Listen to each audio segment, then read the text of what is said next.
današnjega sveta v izobraževanju je naslov tega, o čemer bom jaz govorila. Torej, na eni strani imamo seveda vsi neko okolje, v katerem delujemo, in to okolje je, bi rekla, nekaj, kar v antropologiji imenujemo kontekst. In v antropologiji smo se naučili nečesa, in to je, česar se recimo naši politiki niso naučili, pa še nas kdo drug ne, da je kontekst tisto, kar dejansko določi rezultate vsakokratne prakse. Če se zdaj vprašate, zakaj zahodna demokracija pri nas ne deluje, zakaj zahodni pravni sistem pri nas ne deluje, zakaj recimo zahodni tip privatne lastnine pri nas ne deluje, to ni zaradi tega, ker so te rešitve dobre ali pa slabe same po sebi, ampak zaradi tega, ker so narejene oziroma so nastale v nekem drugem kontekstu, recimo v kontekstu zahodnih protestantskih družb. In če seveda to prenesete v kontekst slovenske družbe, ki pa ni protestantska, bila nikoli prevladujoče, in to je seveda zelo pomembna razlika, ker protestanti so individualisti, medtem ko katoliki so kolektivisti. Torej, če to prenesete v neko socialno-zgodovinsko tirnico, ki je slovenska, so te rešitve preprosto napačne. Če recimo vzamemo zahodno demokracijo, kaj je z njo napačno, če gledamo seveda na to v kontekstu slovenske zgodovinsko vzpostavljene socialne in kulturne tirnice, no mogoče, da še samo rečem, kaj to je slovenska zgodovinsko vzpostavljena socialna in kulturna tirnica. Torej, vsaka etnična skupina skozi čas izoblikuje načine, ki jih razume kot primerne, pravilne in zaželene za delovanje ljudi v družbi. Zdaj je seveda pri nas, v naši zgodovini, je bilo formativno obdobje oblikovanja teh rešitev v resnici feudalizem, ki je trajal od 9. stoletja do sredine 19. stoletja, torej odkar so bila plemena tukaj podrejena Frankom, zato ker so se priključila uporu Ljudevita Posavskega in so bila poražena, in potem do 1848, ko je formalno konec feudalizma. Torej, gre za obdobje 1000 let in ta feudalna zgodovina je bistveno opredelila to, kar smo mi danes. Dovolj je, bi rekla, meni vedno šokantno, in tudi ko sem sama to proučevala, mi je bilo za mene osebno šokantno, kako dejansko malo vemo o tem formativnem času in hkrati pa pretiravamo za pomeni, recimo, socializma ali pa kaj takega, ki so bili, recimo, to je trajalo vse skupaj niti ne dobrih 50 let, tako da to v resnici sploh ni bilo formativno za Slovence. In zdaj recimo v feudalizmu so Slovenci bili značilni, za Slovence je bilo značilno, v primerjavi tudi z drugimi ozemlji, ki so bili prav tako vključeni v frankovsko cesarstvo, da so naši predniki ohranjali zaradi posebnega načina organizacije obdelovalne zemlje, zaradi posebnega načina dela na obdelovalni zemlji. To je pomembno, noben ni imel polja ograjena, in ni imel poti do svojega polja, ampak je ta polja se ostala v enem kosu in se je skupaj obdelovali. Niste bi imeli možnosti iti po svoje žito, recimo, da bi pohodili pridelek drugega, in zato ste se mogli izmeniti, kdaj bom ja šel po to žito, recimo v četrtek, petek, ali sredo, naslednji ponedeljek, kdaj. In zato so naši predniki ohranili en institut, ki se mu je reklo Veča, je bil institut staroslovanske družbe že, in potem staroslovenske družbe, in se je ohranil v feudalizmu. In to je bilo v resnici nekaj takega kot samoupravljanje v tovarnah, ker samoupravljanje v tovarnah je bilo v resnici prenešeno večanje iz vasi v tovarne. To pomeni, tisti, ki so delali, so se dobili skupaj in so se zmenili, kdaj bomo delali, kaj bomo delali, kako bomo delali in tako. In zato, zdaj, če sem jaz delala intervjuje za mojo knjigo za blode postsocializma za Slovenci, so vsi brez izjeme povedali, da zahodna demokracija je nekaj, kar je narobe. In sem torej negativna predmota. Zakaj? Zaradi tega, ker ne upoštevali, zakaj so povedali praktično vsi, zato ker ne moremo stalno soodločati. O čem pa bi vi stalno soodločali o stvareh, ki zadevajo moje življenje. To pomeni, gre za neke jasne vrednote, da demokracija je permanentni proces odločanja o v resnici ekonomskih stvarih, ker to, mislim, je seveda služila demokracija v slovenski feudalni organizaciji, pa tudi že prej. Torej, zdaj o zunanji politiki se pogovarja o kralju, to nam ni zanimalo naše Slovence, ampak o tem, kdo bo kaj delal, kako bomo delali, komu bodo pripadli pridelki, koliko bo komu pripadlo in tako naprej. To pa je seveda bilo vedno del razprave, oziroma o tem so se odločili tisti, ki so proizvajali. Potem vpeljete leta 1991, rečete ne, neposredna demokracija je ostanek socializma, vpeljete zahodno demokracijo, dobite za predsednika vlade Pahorja, ki potem govori neumnosti, da zdaj praznujemo 20 let demokratične ureditve. Pri čemer morate vedeti, da slovenska neposredna demokracija je bila superiorna zahodni in grški, iz preprostega razloga, ker je vključevala vedno vse posameznike, ne glede na spol, ne glede na premoženjski cenzus, ki je bil značilen za starogrško demokracijo. In seveda bila je trajna in potem so meni vsi rekli, ja, to, da jaz lahko enkrat na 4 leta odločam o tem, kdo bo potem odločal o stvari, ki so za mene življenjsko pomembne, on me pa sploh ne bo vprašal, to ni nobena demokracija, zato jaz sploh več ne hodim na volitve. Mislim, tu imate seveda odgovor na to mitsko vprašanje, zakaj volilna udeležba v Sloveniji pada. Zato, ker pač ni usklajena s tem, kar je za Slovence demokracija. In demokracija je za Slovence zelo pomembna vrednota, grede povedano. Čeprav je seveda neposredna demokracija časovno vedno, bi rekla, dolgotrajen postopek. Mislim, lažje je koga preglasovati, kot doseči konsenzus. In mislim, seveda cilj neposredne slovenske demokracije je dajmo se zmeniti, torej dogovor, ne preglasovanje. In razumete, to je zdaj tirnica. Tirnica vzpostavi pojmovanje, kaj je demokracija, vzpostavi vrednote, vzpostavi način, kako je to treba delati. In potem nekaj vpeljete iz Zahoda in je seveda to absolutno krši, to tirnico. In posledično seveda je stvar absolutno negativno videna in seveda ljudje izgubijo kakršnokoli motivacijo za sodelovanje.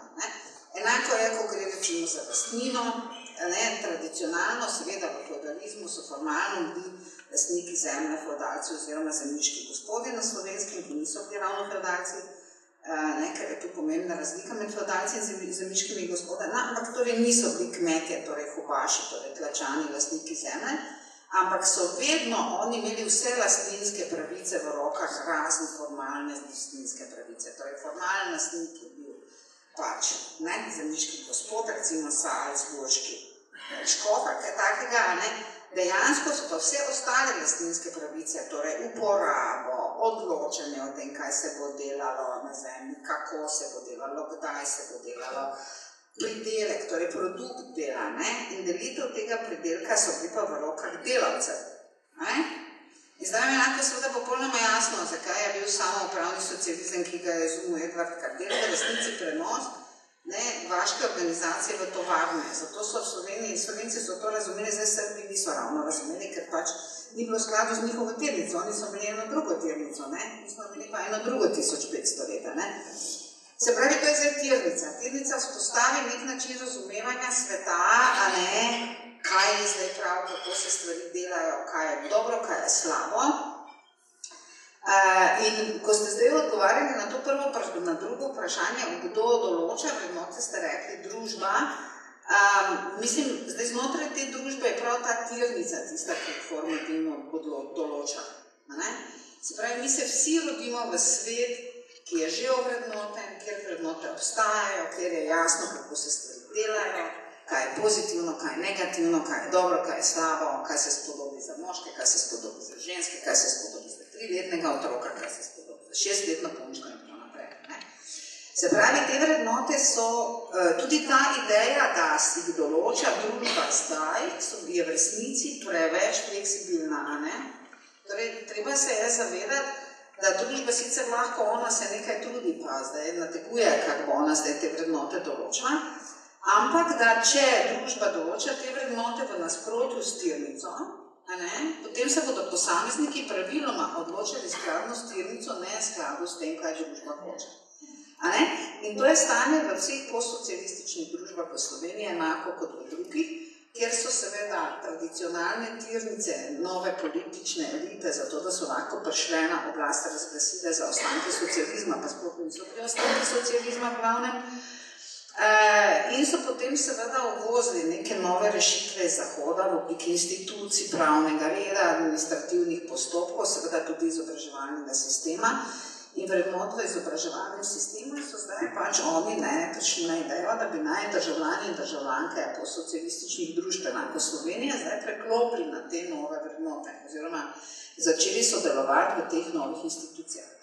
Zdaj, v praksi se je seveda zgodilo to, kar antropologi zelo dobro poznamo, ker smo seveda mi take situacije prenosa zahodnih institucij v okolja, kjer te institucije niso bile doma, dolgo pred tem že proučevali v kolonialnih situacijah, ker pač v kolonijah je šlo za to, da so pač prišli Britanci, uničili so recimo nativne indijske institucije, peljali so britanske in potem vemo, kaj se je zgodilo. Na koncu so bili premagani z nativno indijsko institucijo.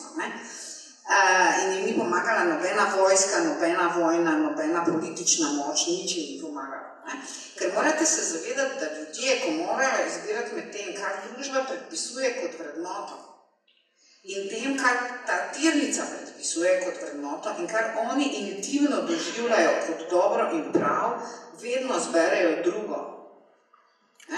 To ljudje delajo tudi takrat, ko so zaradi tega sodno preganjani. Zato bo Janković rekel, je tudi meni rekel v intervjuju za eno raziskavo in rekel je, da lahko povem, mislim, ker drugače so intervjuvanci praviloma anonimni, je rekel, mislim, v Sloveniji ne morete nič narediti, če se prej ne zmenite. Valjda, da se vse prej zmenimo. In to je seveda povezano z spet feudalno organizacijo, kjer je pač, ker je dejanska upravna enota, socialna je bila vaška skupnost, to je zdaj lahko bila ena vas ali pa več vasi, torej pač vse tiste kmetije, ki so skupaj uporabljale zemljo, ki je bila znana kot gmajna, torej zemlja, ki ni bila dana kmetom v uporabo, ampak je bila kot formalnega lastnika zemljiškega gospoda, ampak zaradi tega zemljiški gospod nikoli nič odločal. On je točno vedel, da ne bo še rekel v Salzburgu, pa da je on zdaj tam, pa da samo čaka, da mu pridejo njegove dajatve, ker manj, ko se bo mešaval, boljše bo. Ker ta visoka stopnja avtonomije in samoodločanja je bila za naše prednike recimo značilna. In potem ste zdaj vi peljali nekaj, mislim, in v tem sistemu je bilo tako, da je bil dogovor med ljudmi nad zakonom. Razumete, torej mi imamo pravni red, o katerem je tudi Wilfan pisal, edini resen profesor pravne zgodovine v slovenski zgodovini znanosti, ni bil komunist, ker je kršil kulturni molk za časa zapovedanega kulturnega molka v času, mislim, ki ga je zapovedala Osvobodilna fronta, ampak je seveda takoj po drugi svetovni vojni postal profesor pravne zgodovine na pravni fakulteti v Ljubljani, zaslužen profesor in vse. In on je rekel, da pač mi smo etnična skupina, kjer je dogovor nad zakonom. To je to, kar je hotel Janković povedati. Ne morete, po zakonu ne morete nič narediti, vi se morate zmeniti. In dogovor je nad zakonom in to je značilno za feudalno ureditev nasploh, ampak najbolj značilno je pa prav za slovensko feudalno ureditev, zdaj nimam časa o tem razglabljati, dalj časa, če vas zanima, boste pogledali te moje knjigo Zablode postsocializma. In potem imenuje se Zablode postsocializma ravno zato, ker je temeljna zabloda je, da mi lahko se zdaj odločimo, kaj bomo naredili. Da se mi kot družba in posamezniki lahko odločimo, kaj bomo naredili, nič se ne moramo odločiti. Ker obstaja ta tirnica, ki natančno določa, kaj bomo delali, ne glede na to, da je mi mogoče ne poznamo. In torej, zdaj, razumete, v resnici pač obstaja en kup nekih vrednot, nekih,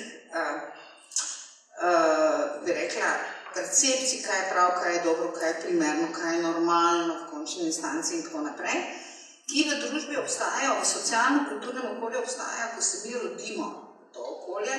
In antropologi, ki smo seveda gledali spreminjanje teh vrednot, smo ugotovili, da ne samo, da je na Zahodu prisotno preveč optimistično prepričanje, da zdaj mi družba kot posamezniki lahko te vrednote kar spreminjamo, ampak je tudi drugo preoptimistično pričakovanje, da za to rabimo malo časa. Te vrednote so stabilne skozi stoletja. Veste, moji študentje, tisti, ki so vodili študentsko organizacijo in so pripadali desni politični opciji, so od države zahtevali, da država njim priskrbi službe in stanovanja. Torej, zahtevali so nekaj, kar je v resnici levi politični program, a ne, oni so bili pač predstavniki desnih političnih strank, ampak to se je njim zdelo normalno, to nam pripada. Ne? In jaz sem jim povedala, da jaz sem pač delala v Ameriki, kjer noben njihov vrstnik niti na kraj pameti ne pride, da bi imel idejo, da mu kaj takega pripada, a ne? In zakaj se torej 20-letnemu Američanu ne zdi, da mu kaj takega pripada, da mi država uredi službo in stanovanje, pri nas se pa to zdi vsem, ne glede ali so levi ali desni, ne? Se to zdi vsem. In to seveda izvira iz tega, ker je to del naše spet tirnice, a ne? Torej, ena taka značilnost slovenske tradicionalne organizacije je bila redistribucija. Torej, ne, dobrine tečejo tam, kjer jih je več, tja, kjer jih je premalo za preživetje. In zdaj, recimo, ena temeljna zamera, ki jo imajo Slovenci do svojega postsocializma, je, da so razlike med bogatimi in revnimi prevelike, ne? In potem rečejo sociologi, ampak to ni res, Slovenija ima najmanjše razlike med bogatimi in revnimi v Evropi, ne? In zdaj ti Slovenci so pa na prvem mestu po nezadovoljstvu s prevelikimi socialnimi razlikami in potem rečejo sociologi, ti Slovenci sploh ne razumejo, v kakšni družbi živijo, ne? Jaz pa sociologom rečem, ne, oni razumejo, v kakšni družbi živijo. Vi ne razumete, kdo so Slovenci. Ne? Ker za Slovenca ni normalno, ker potem sem jih jaz tudi spraševala, kaj pa je normalna socialna razlika po vašem, ne med najnižjo plačo in najvišjo plačo, je 1:4. In potem sem jaz šla gledat, vsi so mi o tem 1:4 govorili, to je bil tudi socializm, 1:4. In potem sem jaz to, kje so to pobrali, ta 1:4, in potem seveda vidimo v zgodovinskih dejstvih, da ko so naši predniki, ki svoje hube, to se pravi tlačanske kmetije, delili na svoje otroke, kar je bilo protizakonito. Ampak zdaj Slovenci nikoli niso upoštevali zakonov, ne? Martin Krpan, model Slovenca, ni nikoli upošteval zakone, ne? Je bil pač švercer z orožjem, ki se ni držal zakonov nikjer, niti na cesti, niti pri svoje dejavnosti, niti ko je prišel na Dunaj, niti ko je posvetko Čecaričino lipo, niti potem, ko je premagal Bardavsa proti pravilom vojskovanja, ne? Torej Slovenci se pač nikoli niso držali zakonov. Oni so se držali dogovorov, ne pa zakonov, to je drugo, ne? In potem pač, če zdaj to pač vzamete na znanje, jaz vedno rečem, ne, da je napaka pričakovati, da bodo Slovenci pač sprejeli pravno državo in delovali skladno z njo, ker pač pravna država, če v nasprotju z dogovorem ne smete upoštevati, ne? To je za tisto, kar Janković pove, ne? In Janković točno pove, da vsi, ki kakorkoli so uspeli, morajo tako delati v Sloveniji, ker drugače ne moreš nič narediti, a ne? In seveda vsi moji kolegi, ki so levičari in seveda vse vejo, so Ljubljančani in bodo vse kritizirali Jankovića, pač kar ga je zakritizirati, bodo rekli, ampak Ljubljano nam je naredil, res je, ne? Poglejte, kaj je Janković naredil z Ljubljano, kaj bi bilo, če bi kdo z Mariborom to naredil, ne? Sam problem je v tem, da potem mora biti to nekdo, ki bo kršil zakone, ne? Razumete? In se držal dogovorov, ne? Oziroma, ne? Dogovor je tako postavil, da ne bodo protizakoniti, čisto zares, ne? Če se le da, to je zdaj pač ta, kak bi rekla, umetnost, dajmo se zmeniti, ne?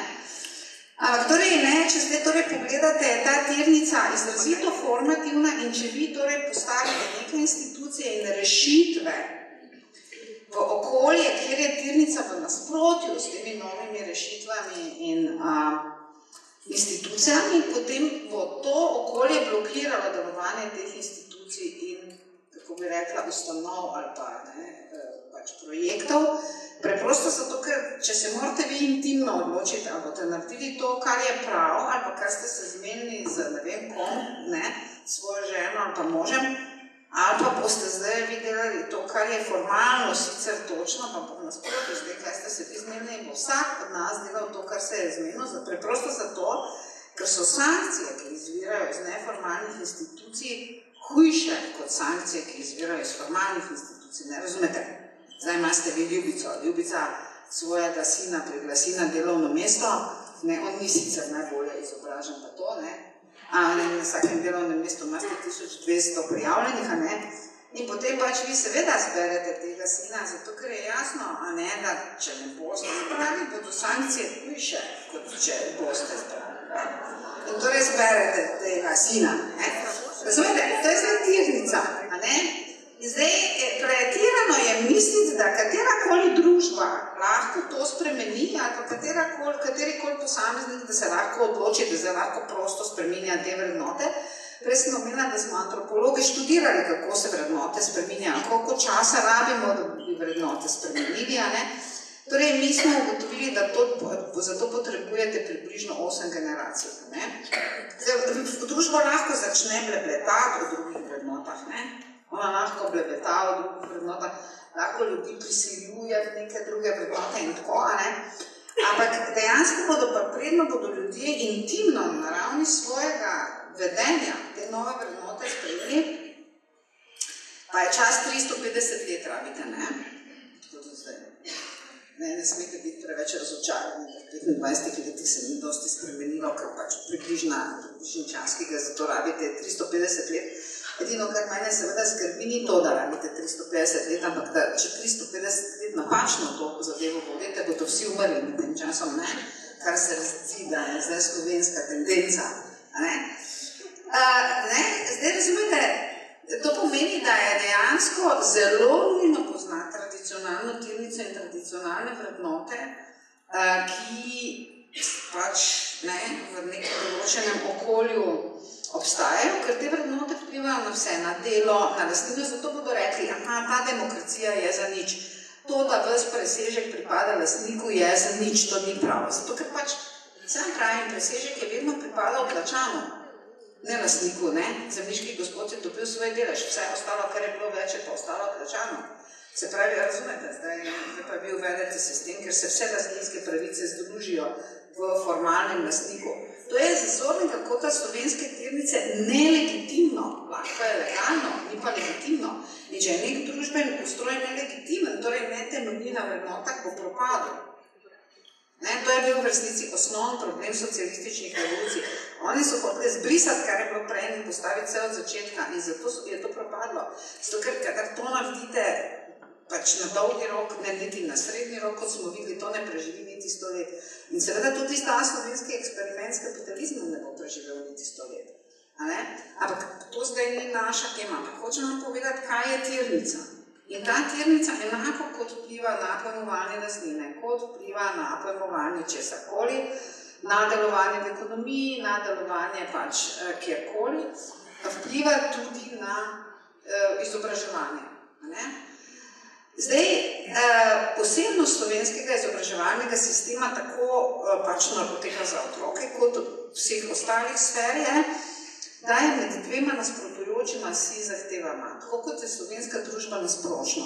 Po eni strani imamo te vrednote, ki so tradicionalne, in ki so pač povezane s tem, kaj ljudje kot samo po sebi umevno razumejo, da je dobro in prav. Po drugi strani smo pa seveda mi upeljali zahodni potrošniški kapitalizem, ki ima izrazito, bi rekla, jasen vrednotni sistem. In zdaj na našo škodo, mislim, na našo škodo, ali pa koriste zdaj, kako bomo to uporabili, ali pa pač težava izvira iz tega, da sta ta dva sistema vrednot v nasprotju. Se pravi, zdaj tradicionalni slovenski sistem vrednot je utemeljen na enoti preživetja, ki je bila temeljna enota slovenske tradicionalne družbe, to je bila domačija, torej tista enota, ki je obdelovala neko zemljo, zato da so pač ljudje lahko preživeli. Zdaj, obdelava te zemlje je bila organizirana zato tako, da je omogočila preživetje vsem članom domačije. Zdaj, člani domačije niso bili samo sorodniki, to so bili tudi nesorodniki, hlapci, dekle in tako naprej. Ampak torej obstajala preživetvena enota, ki je morala organizirati svoje delo zato, da so vsi člani te preživetvene enote preživeli. Zdaj, zato, da se je to lahko dogajalo, so morali vsi skupaj delati. Temu se je potem socializmu reklo združeno delo. Združevali so delo.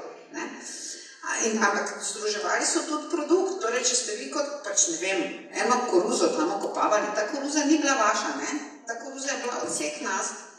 In potem, torej, združilo se je delo, združilo se je produkt in produkt se je delil po potrebah, ne po kvaliteti in količini dela. Kajti na domačiji so morali preživeti tudi otroci otroci, starejši, bolani, vsi so morali preživeti. In torej to, da si ti dobil dovolj produkta za preživetje, ni bilo odvisno od tega, koliko si delal, ali če si sploh delal, ker nekateri niso sploh nič delali. Če ste bili bolani, niste mogli nič delati. Če ste bili mali otrok, niste mogli nič delati. Če ste bili stari, niste mogli nič delati. Ampak produkt pa za preživetje vam je pripadal.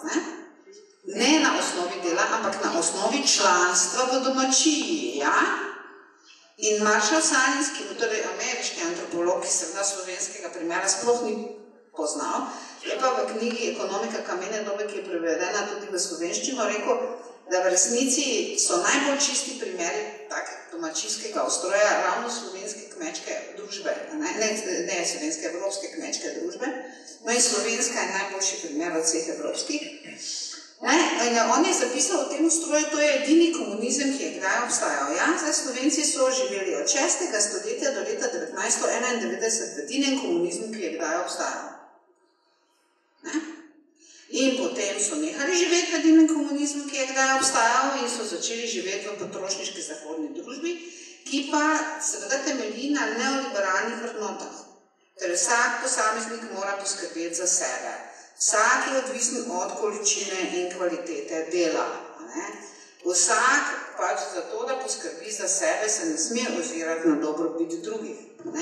To, da nekdo je bolan ali pa star, pa ne more sam delati za svoje preživetje, ne pomeni, da mu moram jaz kaj dati, ampak pač Bog pomaga.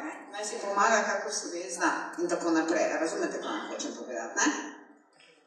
Torej, mi smo se zgodovinsko našli med v resnici prepad, mislim, med dvema zapovedanima, bi rekla, listama ali pa s dvemi zapovedanimi svetovi vrednot.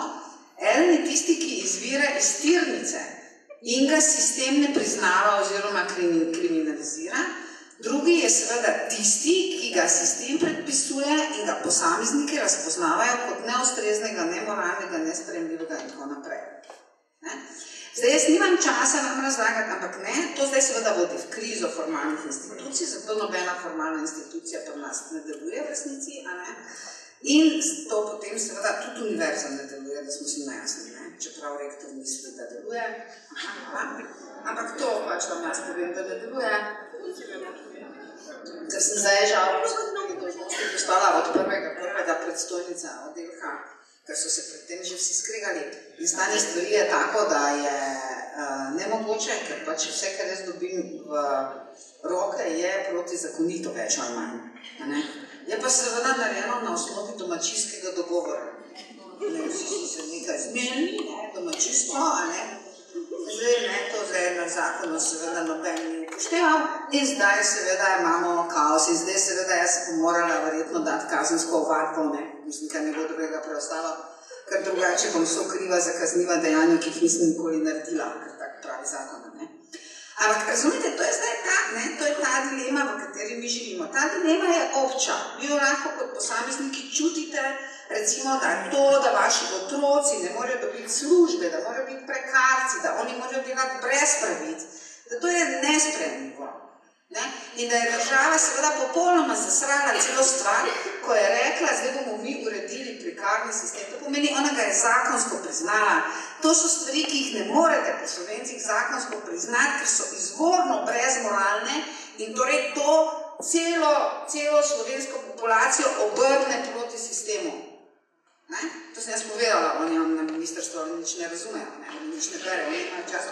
Jaz to zdaj razumem, da nimajo časa, ker sem jaz predstojnica samo 6 mesecev, 8 mesecev, sploh nimam časa, ker sem ražne dopise, ker mi se kravžila po možgani, ker sploh ne razumem tisto, kaj tam piše, moram tajnica neprestano reči, prosim, dajte mi pojasniti, kaj zdaj ta zveza pomeni, da ne bom jaz naredila kaj nekaj nezakonitega. Razumete, se pravi, stanje je grozno, z eno besedo povedano, in zdaj to v resnici, torej mi moramo paralelno živeti v dveh svestovih, ki jih ne moremo razen izjemoma skombinirati. Torej v enem, ki je svet naše tirnice, ki točno nam določa, kaj prav, kako je to treba in to je nono, in potem seveda pač v predpisanem sistemu strani države, ki je pa seveda v glavnem popolnoma nesprejemljiv z zornega kota tirnice in v glavnem nemoralen, oziroma te vrednote so nesprejemljive, a ne veste, tudi starši, ki želijo, da so njihovi otroci najboljši v šoli za to, da bodo oni potem sprejeti na najboljšo srednjo šolo in za to, da bodo oni potem študirali medicino. Ali se vsaj poročili z zdravnikom, ker to je ena taka vrednota, a ne, potem pa zdravniki hodijo okoli in govorijo, kako imamo mi pravico do plača 20 jurjev, a ne. In zdaj bi seveda veste, ker Slovenci so egalitarni kolektivisti. To je zdaj, mislim, torej egalitarizem je ključna značilnost naše tirnice. Ne, kako bi zdaj lahko bil en zdravnik, ki govori, da ima on pravico do 20 jurjev moralna oseba, ne, razumete? Ne, mi se samo vsi križamo, jaz na ateistim se tudi križam in se rečem, Bog, daj, da me bo kapsa dela do smrti, takoj, da ne bom prišla kakaj taki pošasti v roko, ne? Ker Bog ne daj, ne? Razumete, ne? Razumete, ne? To je zdaj ta razcep med temi dvemi svetovi in mimo, ne, zdaj seveda ta razcep nas povsod preganja enako tudi v izobraževanju sistemu, ne? Zdaj, recimo, to je zanimivo videti te vrednote, zato sem rekla, da me zanimajo, a ne? Zaradi tega, ker so prvi dve vrednoti pripadata potrošniški, torej kulturi narcisizma za sodobnih zahodnih potrošniških družb, torej empatija in posebnostna rast in te govorance. To spada v neoliberalno ideologijo, vsak mora poskrbeti za sebe, vsak mora skrbeti za osebno rast, vsak, če bo sebe dobro opremo, ima šanso za dobiti delo. Seveda je nima. Ne, da smo si najasne, ne. Seveda je nima. Dela ni dovolj za vse delovno sposobne v slovenski družbi in ga ni dovolj v zahodnih družbah, zato se delo seli v tiste družbe, ki imajo moč, torej v močne kapitalistične družbe, ne. Ostale družbe, ergo Slovenija, ki ima v Evropi pozicijo kolonije, ne, v kolonijah pa dela ni. Ne, kaj boste zdaj vi rekli ljudem, ki se izobražujejo, odraslim? Če boš se ti dobro izobrazil, če se boš to dobro naučil, če boš poskrbel za osebnostno rast in če boš prav pisal prošnje in ne vem kaj, boš dobil službo. To je čista laž, ker je ne bo dobil. Ne? Jaz imam moje prijateljice, ki so, mislim, vrhunski, recimo, menedžeri v kulturi pravijo, teh manjka, pravi gospa Čopičeva, ne? Mi nimamo sposobnih menedžerjev v kulturi. Torej, one so zdaj ena prijateljica, bo mislim, da kmalu enih 8 let brezposelna. Jaz ne razumem tega, kako je ona lahko, oziroma jaz razumem, ne? Ampak formalno zornega kota sistema ne razumem, kako je ona lahko brezposelna, ker ona vsakemu, ki bo jo zaposlil, bo prinesla denar. Ona zna iz dreka narediti zlato in ne more dobiti službe. Zakaj ne? Zato, ker ni članica domačije. Ne, ker domačija poskrbi za svoje člane, ne glede na sposobnosti in zdaj, če nisi član domačije, ne boš dobil službe. Kaj boste torej vi učili odrasle? Kako naj postanejo člani domačije? Ali kako naj se izobrazijo in če bodo dovolj izobraženi in če bodo znali poštne prav pisati take stvari, kar jih učite, bodo dobili službo? To se vam ni res. Ne bodo dobili službe. Ne bodo.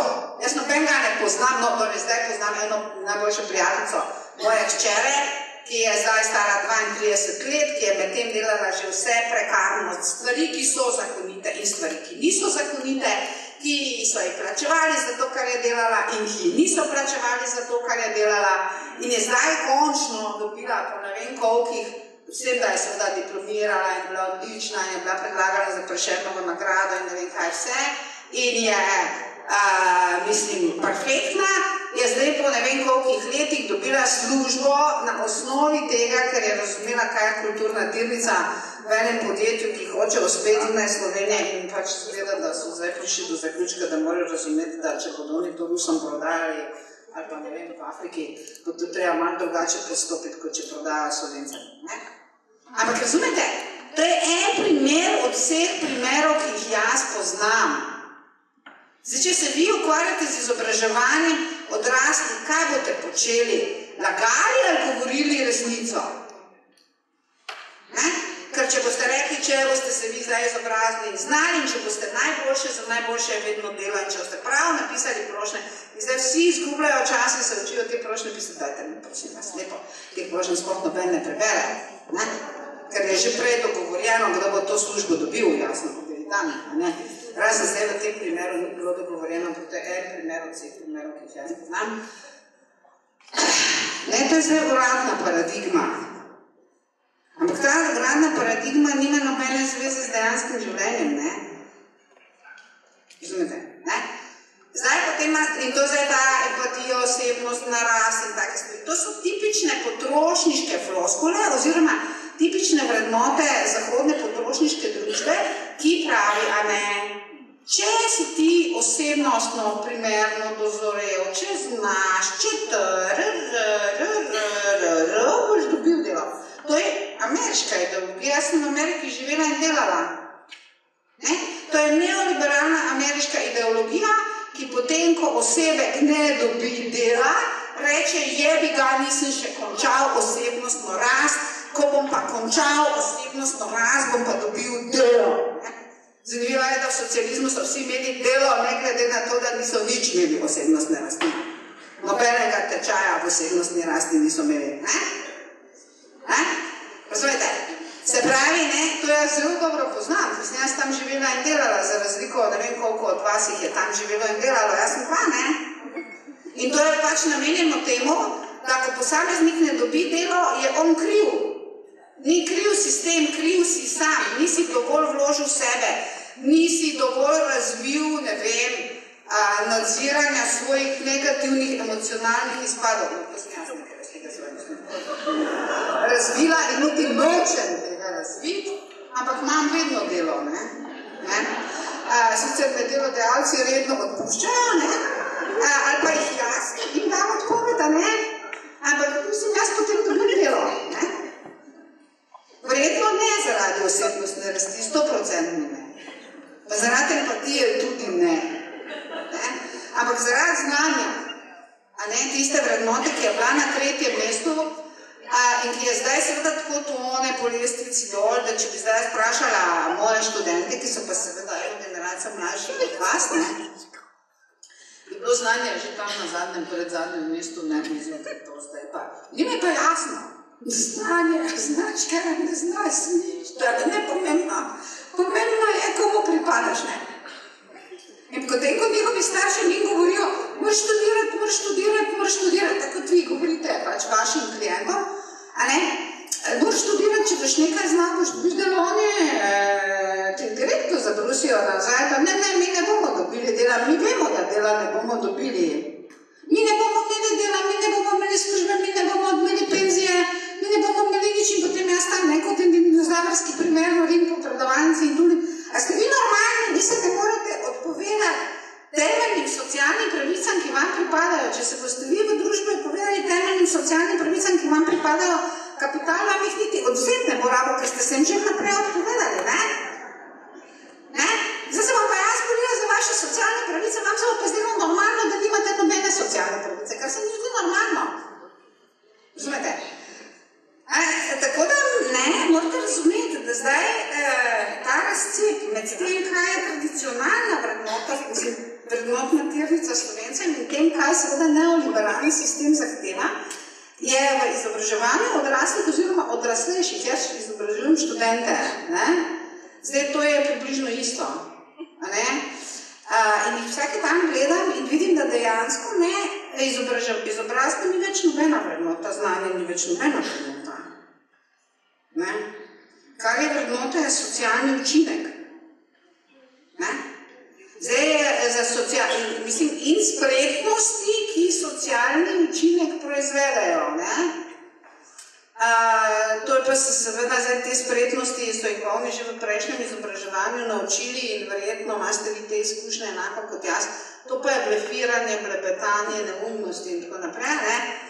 Izražanje svojih mnenj, pri čemer oni mislijo, da ko izražajo svoja mnenja, oni mislijo, ker oni zdaj sploh več ne ločijo, kaj je izražanje mnenj, kaj je mišljenje, to sploh ni več nobenemu jasno. Da o tem, kaj je znanje, pa sploh ne govorimo, ne? Ker če jaz njih vprašam, kdaj je bila buržoazna revolucija, oni reče, ne vem, pa pogledal na internet, jaz pravim, ne. Iz glave mi povej, kdaj je bila buržoazna revolucija. Kaj če ti bodo na internetu povedali, da je bila recimo 1313 in boš ti vedel, ne? Boš ti rekel, da je 1313, ne? Bila je pa 1789, ne?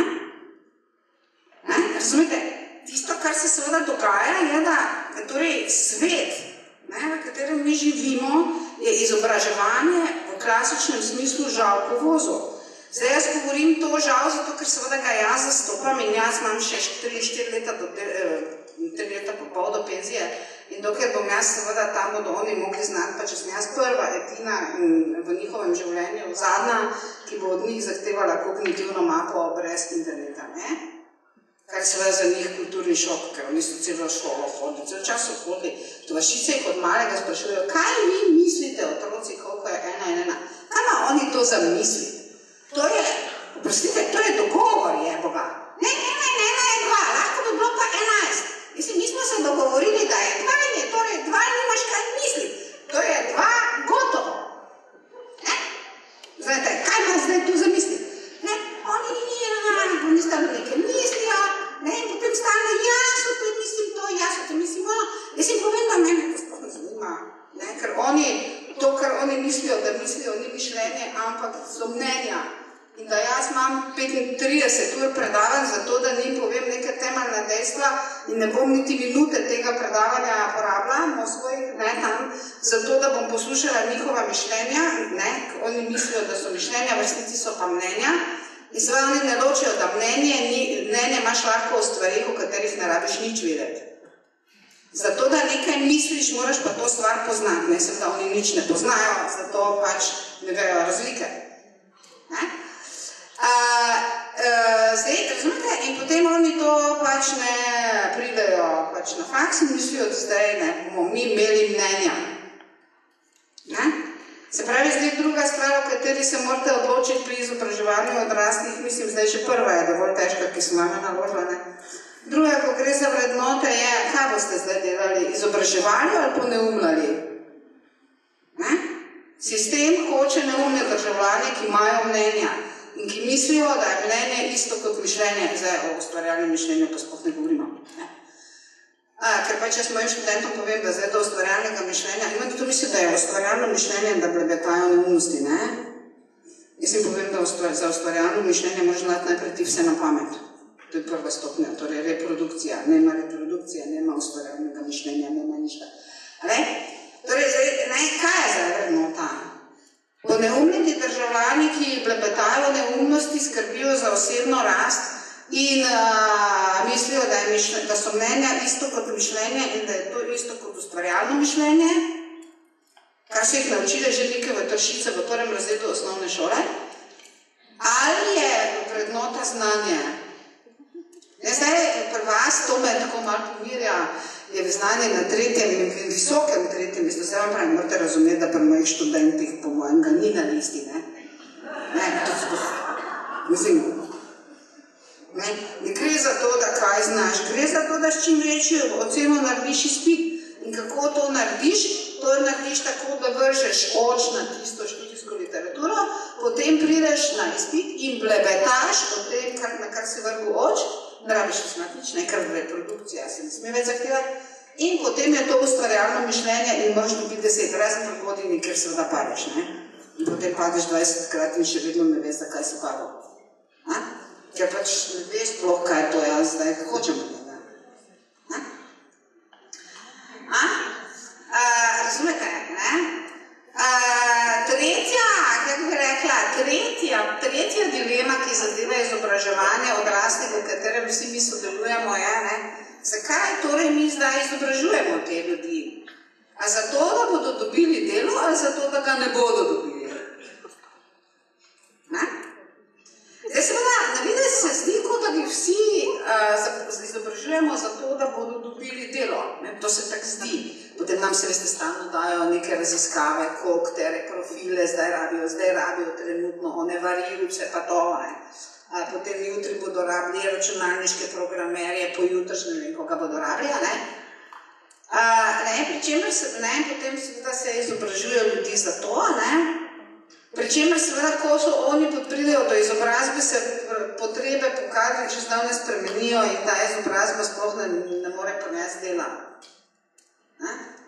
Veste, ker resne študije pri izobraževanju nasploh, in mislim zdaj izobraževanje odraslih, torej to je univerza, mi tudi izobražujemo odrasle, ne, sami ne izobražujem, smo otroški vrtec, ne.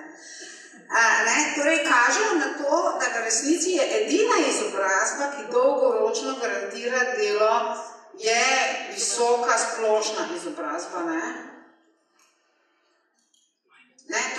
Torej ima oseba dobro temeljno znanje recimo v strojništvu, v recimo sociologiji, v pač tistem, kar pač študira, in da se poleg tega nauči tehnik priučitve. Kako bo zdaj ta oseba konkretizirala to znanje?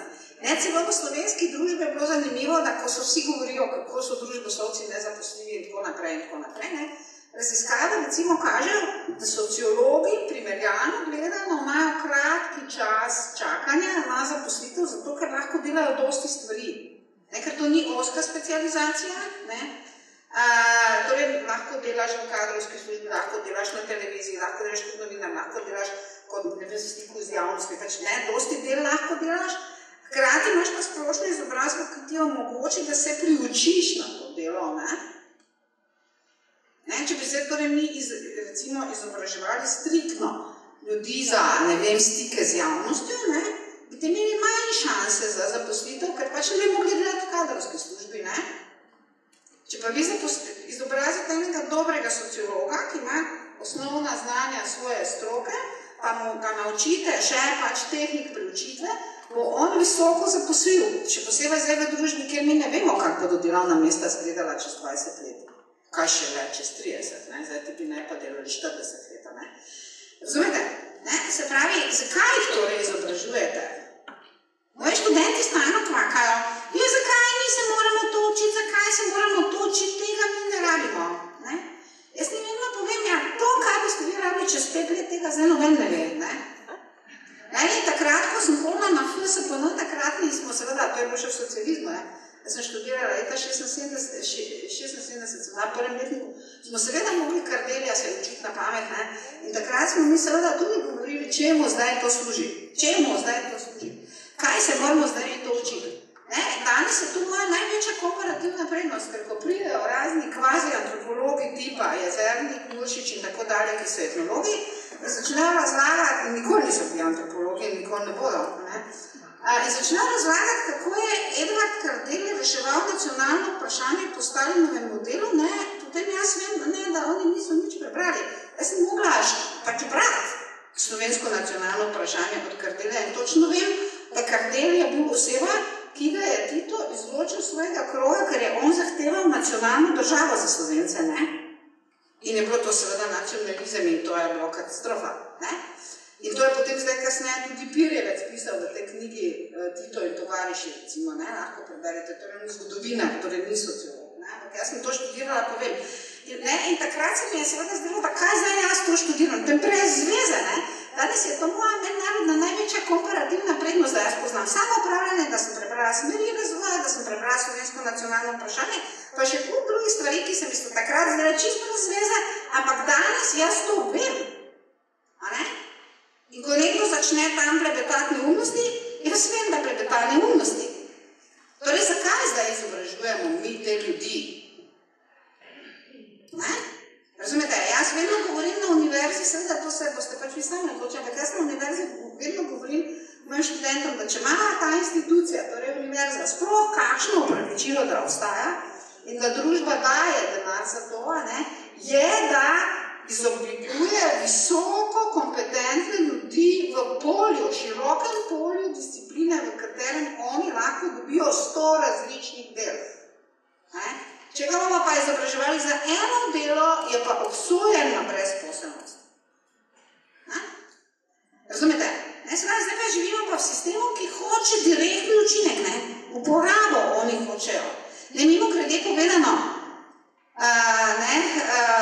se zdaj bom morala nehati, da je že to bila.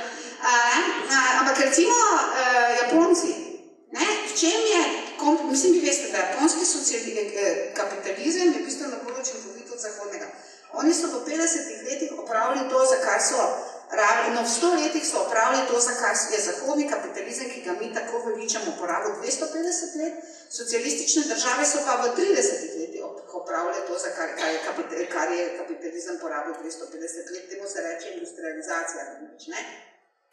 In zdaj, kateri sistem je bil najbolj učinkovit, je jasno, tudi sem zdaj jaz rekla, to so rekli zahodnjaki.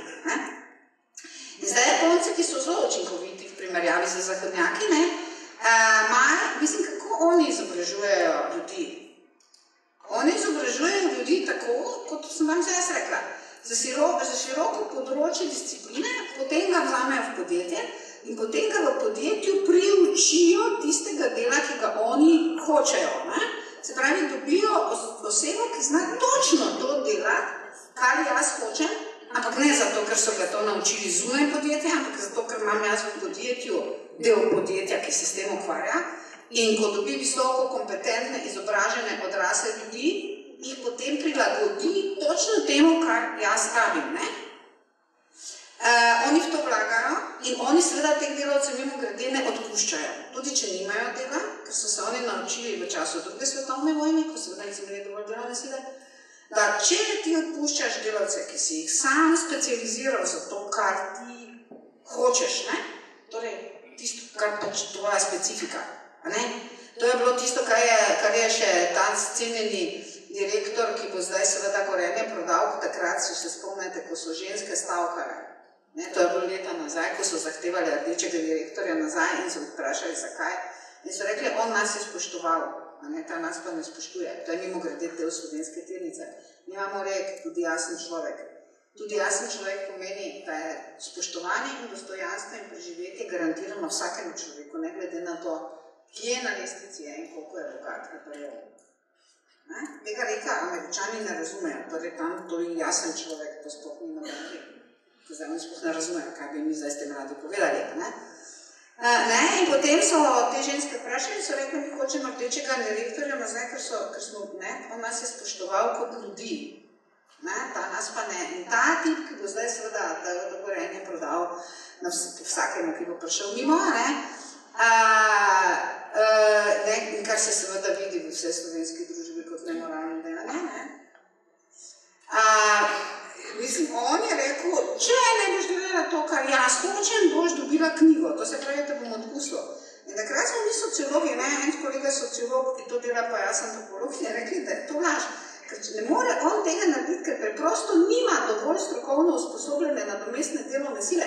Razumite, ker Gorenje je isto delalo. Gorenje je vzelo delavce in jih je izobrazilo tam. In zdaj, če on odpusti pol tovarni, kje bo pa tisti hip na trgu dobil ljudi, ki znajo to delati? Ni jih. To med drugim povečuje pravično zaposlovanje in zaščito delavcev, če tako delate. To je za razlog, zakaj država hoče, da ne delamo tako. Torej, da so delavci manj zaščiteni, kot so v tem sistemu. Ampak Japonci tako delajo. In Japonci nikoli ne odpustijo delavcev, če nimajo dela, zato ker vejo, da če jutri pride naročilo in jaz nimam teh delavcev, potem ne morem prevzeti naročila in mi ga bo drugi prevzel. In ko so gledali med primerjalno, v čem so komparativne prednosti japonskega kapitalizma v primerjavi z zahodnim, so ugotovili, da je to ena ključnih prednosti. Da za njih je delavec vrednota, ki je ne spustiš drugemu in mu zagotavljaš preživetje tudi takrat, ko ni dela, zato da ga boš imel takrat, ko je delo. Ker drugače, ko ga boš dal iz roke, vprašanje, če ga boš dobil nazaj. In torej, razumete, to je zdaj njihov sistem, ki se je izkazal v ekonomiji za boljšega kot zahodni sistem. Daje ekonomsko boljše rezultate preprosto. Oni so, potem ko so ekonomisti gledali, v čem je prednost japonskega podjetja pred zahodnim, krajši rok za realizacijo naročila. Zakaj? Ker ne rabijo delovne sile iskati, ker jo že imajo. Zdaj pa kje pa mi delamo? Mi pa hočemo, to se tudi na univerzi hoče to. Mi bomo zdaj zapiševali za konkretne poklice, po možnosti za tiste, ki bodo izumrli čez 5 let. In potem bodo ti ljudje ne imeli nobene šanse, da dobijo službo in potem bodo celo življenje brezposelni. Zdaj hočem reči, da z zornega kota globalnega kapitalizma je to točno to, kar Evropa hoče od nas. Ona noče, da bi naši ljudje bili zaposljivi, zato ker je v Evropi premalo dela že za njihove ljudi. Seveda, dobro, oni hočejo, da bi naši delavci bili čestni pometači, ne? Pač to, kar pravi Merklova, ja, mi rabimo migrante zato, ker mi rabimo mnogo delovno silo. Ja, seveda, zdaj vprašanje, za katera dela, ne? Gotovo oni ne mislijo, da bodo zdaj Sirci, ki recimo živijo pri meni, ta sirska družina, pa ima 4 otroke, da bodo ti otroci postali predsedniki Nemčije. Ali pa ne predsednike korporacije BMW, ne? Vprašanje, zakaj bi jo oni porabili. Mislim, vemo zakaj. Zakopanje ribjakov, ne? Ampak hočem reči, te vprašanje pa je, če seveda ti otroci hočejo kopati jarke, ne? Ampak razumete, zdaj mi smo na karti sveta določeni zato, da vzgajamo na način, da naša delovna sila ne bo prišla do dela, oziroma da na mednarodnem evropskem trgu ne bo konkurenčna zahodnjakom, ker jim bi lahko odzižirala delo. Jaz mojim študentom povem, vi boste zaposlili samo, če boste znali toliko, koliko zna nekdo na Cambridgeu, pa boste 200 € cenejši. Samo, da boste znali toliko, koliko zna nekdo na Cambridgeu, ne, bi pa morali imeti same take profesore, kot sem jaz, ali pa še hujše. Razumete? In zdaj, razumete, to so dejansko dileme, po katerih se mora vsak od nas odločati, vsakodnevno, in seveda zadevajo naše vrednote naših odraslih na drugi strani, in pa seveda tudi to, da se, če hočete slediti tistemu, kar je dobro za te druge odrasle na drugi strani, objektivno postavimo v konflikt z formalno zahtevanjem, torej tistim, kar se s tem zahteva. Ja, bila sem se dolga, se opravičujem, lahko bi se da bila še daljša. Se opravičujem. Torej, zdaj,